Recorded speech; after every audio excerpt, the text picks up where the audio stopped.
पहले जमाने में एक खूबसूरत ममलुकत थी जिसे सहार कहा जाता था। ममलुकत के बादशाह महाराज अजय सिंह और मलिका रानी सीता एक साले और मेहरबान जोड़े थे।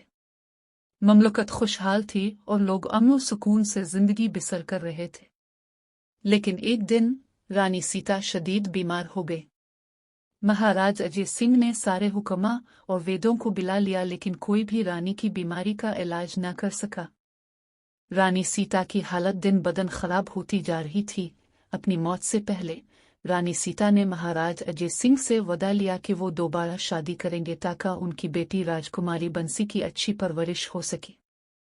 रानी सीता की मौत का सारा ममलुकत गम में डूब गया था। राजकुमारी बंसी भी अपनी मां की जुदाई में बहुत रोए। कुछ अरसे बाद महाराज अजय सिंह ने एक हमसाया ममलुकत की शहजादी से शादी कर ली।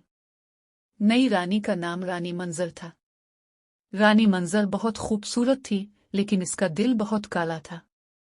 इसे राजकुमारी बंसी से नफरत थी क्योंकि वो तख्त की वारसा थी। एक दिन रानी मंजर ने राजकुमारी बंसी को एक नामुमकिन काम दिया। उसने राजकुमारी बंसी को हुक्म दिया कि वो एक छन्नी में पानी भर कर लाए और इसे इसके कमरे में ले जाए। छन्नी में एक सुराख था, इसलिए राजकुमारी बंसी जानती थी कि यह काम नामुमकिन है।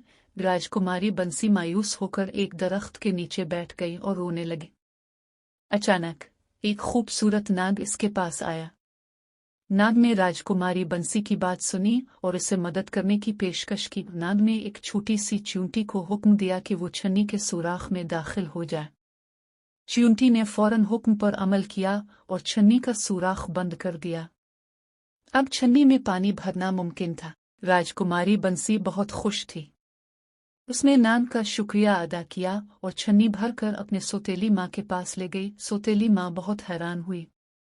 इसने कभी नहीं सोचा था कि राजकुमारी बंसी छन्नी में पानी भर सकेगी। उसने गुस्से में राजकुमारी बंसी को कमरे से बाहर निकाल दिया। राजकुमारी बंसी मायूस होकर जंगल में चली गई।